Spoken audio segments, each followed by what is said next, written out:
Once again, welcome ninth class. In the last video, we have discussed about the French Revolution. How and why did this happen? ऐसा कैसे और क्यों हुआ, ये cause हमने यहाँ पर डिस्कस किए थे.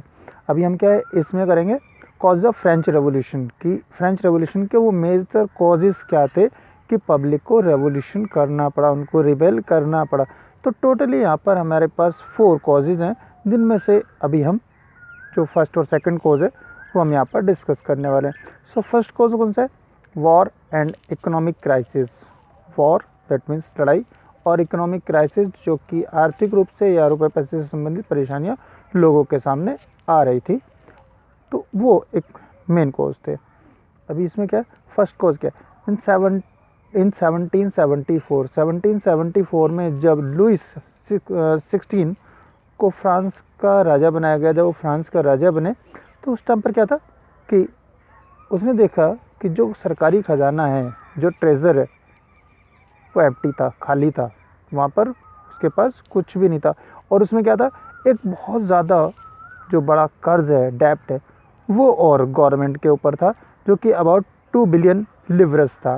Leverage that means a currency जो कि फ्रांस में चलती है. वो करेंसी का 2 बिलियन लिवरेज का उसके ऊपर कर्ज और था. और इसके साथ में क्या हुआ, जैसे ही लुइस 16 एम्परर बने तो उन्होंने अबाउट 7 ईयर का एक वॉर लड़ा. 7 साल की उन्होंने लड़ाई लड़ी, जो कि उन्होंने ब्रिटेन के साथ लड़ी थी, अमेरिका के सपोर्ट के लिए. क्योंकि अमेरिकन 13 कॉलोनीज थी जो कि ब्रिटिश के अंडर में थी. अब ब्रिटिश जो था वो कॉमन एनिमी था, फ्रेंच का भी और अमेरिका का भी. अब दोनों का साथ में तो वो ये ना, दुश्मन का दुश्मन मेरा दोस्त.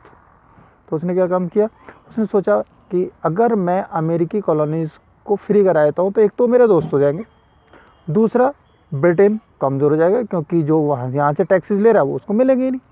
तो उसने क्या काम किया, यहाँ पर इसने लड़ाई की. लगभग 7 साल ये लड़ाई चली और उसने 13 अमेरिकन कॉलोनीज़ को फ्री भी करा दिया. लेकिन क्या हुआ, इसमें उसके ऊपर 1 बिलियन का एक कर्जा और हो गया, जो कि पहले से ही 2 बिलियन जो लिवरेज था वो पहले से ही था, और अभी क्या हो गया, उसके ऊपर 1 और एडेड हो गया. तो इसने क्या किया, बहुत ज़्यादा प्रॉब्लम क्रिएट हो गई. और प्रॉब्लम क्यों हुई, क्योंकि गवर्नमेंट के पास अपना पैसा नहीं था, क्योंकि पहले बता चुका हूँ ट्रेजर एम्प्टी था.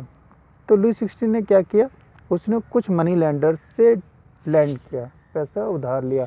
अब उसमें क्या हुआ, तो जैसे कि अभी आपको बताया कि मनी लैंडर्स से पैसा उधार लिया था, जो लिवरेज है वो उधार लिया. So money lenders demanded 10% interest on the dept.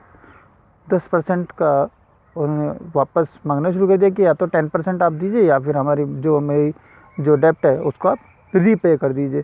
So government, जैसा भी आपको मैंने पहले बताया, गवर्नमेंट को जॉब करने तो जाती नहीं है, उसको सैलरी तो आती नहीं है, उसकी इनकम कहाँ से होती है, टैक्सेस से. सो गवर्नमेंट के पास और कोई सोर्स था नहीं. तो गवर्नमेंट ने क्या किया, लुइस 16 ने क्या किया कि उसने एक्स्ट्रा टैक्सेस इम्पोज करने की कोशिश की कि हम एक दूसरा टैक्स और लोगों के ऊपर बढ़ाएंगे. नेक्स्ट कोर्स क्या था, एक्सेसिव टैक्सेशन को, लोगों के ऊपर जो एक्स्ट्रा टैक्सेस लगे हुए थे वो भी एक मेजर कॉज था. टैक्सेस कैसे थे, देखिए रेवोल्यूशन के पहले क्या था कि जो कॉमन पीपल है उनको ही सारा टैक्सेस पे करना होता था. अभी थोड़ी देर पहले ही बताया था, पूरा डिटेल से अभी हम आगे नेक्स्ट वीडियो में बताएंगे. लेकिन अभी तक यही कि टोटल जो टैक्स पे करना होता था वो फर्स्ट और सेकंड एस्टेट को नहीं करना होता था, बल्कि किसको करना था, थर्ड एस्टेट को करना होता था, कॉमन पीपल को करना होता था, जो कि पहले से ही और ऑलरेडी हैवी टैक्सेस के बर्डन में दबे हुए थे, वो वैसे ही परेशान थे. ऊपर से और ज़्यादा टैक्सेस उनके ऊपर इम्पोज करने की बात आ गई.